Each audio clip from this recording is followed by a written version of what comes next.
दोस्तों नमस्कार, एक बार फिर से आपके साथ हम हाजिर हैं बहुत ही खास और बहुत इम्पोर्टेंट टॉपिक के साथ। और टॉपिक जुड़ा हुआ है महिलाओं से। जी हाँ, जहाँ तक की बात होती है ऑर्डर फॉर मेंटेनेंस की,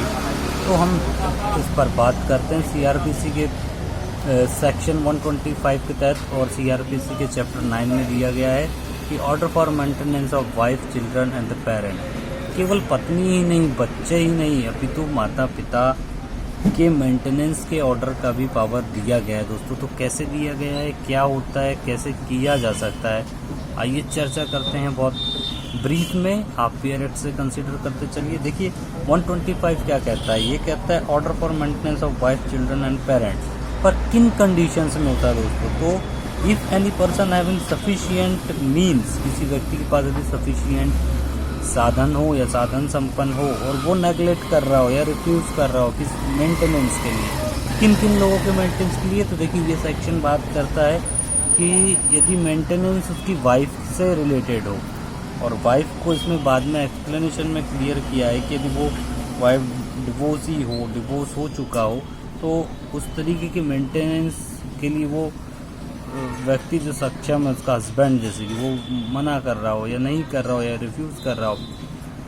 और वाइफ जो हो वो unable to maintain herself, खुद के तरीके से मेंटेन करने में वो अनेबल हो, समर्थ ना हो, असमर्थ हो, उस स्थिति में। इसी का बी कहता है कि लेजिटिमेट या इलिजिटिमेट, धर्मज या अधर्मज माइनर चाइल्ड के बारे में बात करता है कि वो मैरिड हो और नॉट ना हो, अनेबल टू मेंटेन हिमसेल्फ, और खुद के बारे में मेंटेनेंस ना कर सकें।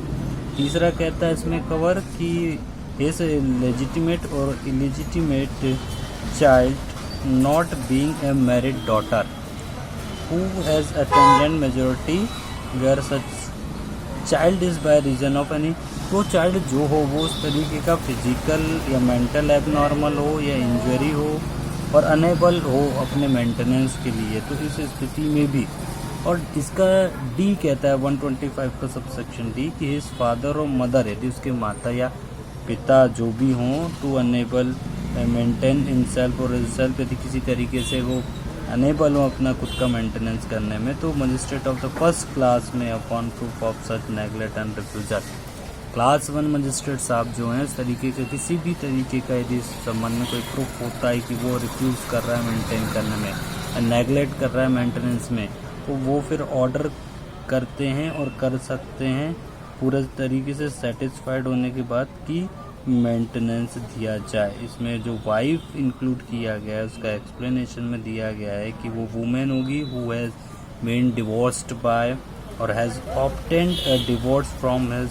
हर husband and has not remarried, यानी फिर से उसकी शादी नहीं होना चाहिए, डिवोर्स ही तो होना चाहिए पर फिर से शादी नहीं होना चाहिए। तो इस तरीके से 125 बात करता है मेंटेनेंस की। इसी का सबसेक्शन 2 125(2) कहता है कि जैसा भी इस तरीके का मजिस्ट्रेट साहब यथोचित समझें वैसा वो ऑर्डर करेंगे और वो पेबेबल होगा from the date of the order. वो अनाउंस जो भी मेंटेनेंस का है वो ऑर्डर के दिनांक जो है shall be payable from the date of order, जिस डेट को ऑर्डर हुआ है तभी से वो पेबेबल होगा। इस तरीके से इसने दिया है मेंटेनेंस के ऑर्डर के बारे में 2 में कि कब से वो इन्फोर्स माना जाएगा।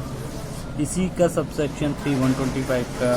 ये कहता है दोस्तों कि यदि किसी तरीके से वो फेल हो जाए पर्सन जिसके लिए इस तरीके का कोई ऑर्डर हुआ है, तो फिर उसमें मजिस्ट्रेट साहब उस पर्सन के विरुद्ध जिसके विरुद्ध ये ऑर्डर पारित हुआ है कि वो मेंटेनेंस दे, उसके विरुद्ध वारंट भी जारी किया जा सकता है। और जब तक कि वो पेड ना कर दे उस स्थिति में उसको इम्प्रिजनमेंट भी हो सकता है, 1 महीने का होगा, और जब तक पेड ना कर दे तब तक ये इस तरीके का इम्प्रिजनमेंट हो सकता है। और इस तरीके के लिए जो बेनिफिशियरी है यदि वो अप्लाई करना ज़रूरी होगा उसको वो 1 साल के पीरियड में ऑर्डर के कि इस तरीके का ऑर्डर मुझे हुआ है, मेरे फेवर में हुआ है, पर मुझे ऐसी कोई राशि नहीं दी जा रही। तो आप इसे और अच्छे से पीयर एक्ट से कंसीडर कर सकते हैं। और अब हम चलते हैं इसके दूसरे पक्ष की ओर, यानी 125 125 का सबसेक्शन 4 कहता है कि ऐसे हर मामले में ही वाइफ के लिए ऐसा ऑर्डर होगा या उसको डिवोर्सी वाइफ को जो रीमैरिड नहीं हुई है तो उसको हमेशा ही क्या देना होगा इस तरीके का मेंटेनेंस। तो ऐसा नहीं है, कुछ कंडीशन दी गई हैं कि इन कंडीशन को यदि सेटिस्फाइड होती हैं या मजिस्ट्रेट साहब इन कंडीशन से सेटिस्फाई होते हैं कि कोई वाइफ जो है वो एडल्ट्री में रह रही हो और विदाउट रीजनेबल रीज़न वो रिफ्यूज़ कर दे अपने हस्बैंड के साथ रहने के लिए, या दोनों हस्बैंड और वाइफ में डिवोर्स के पहले इस तरीके का म्यूचुअल कंसेंट हुआ हो कि कोई दिक्कत नहीं है, वो लिविंग सेपरेट अलग अलग रहना चाहते हैं, तो इन तीनों कंडीशंस में वो ऐसे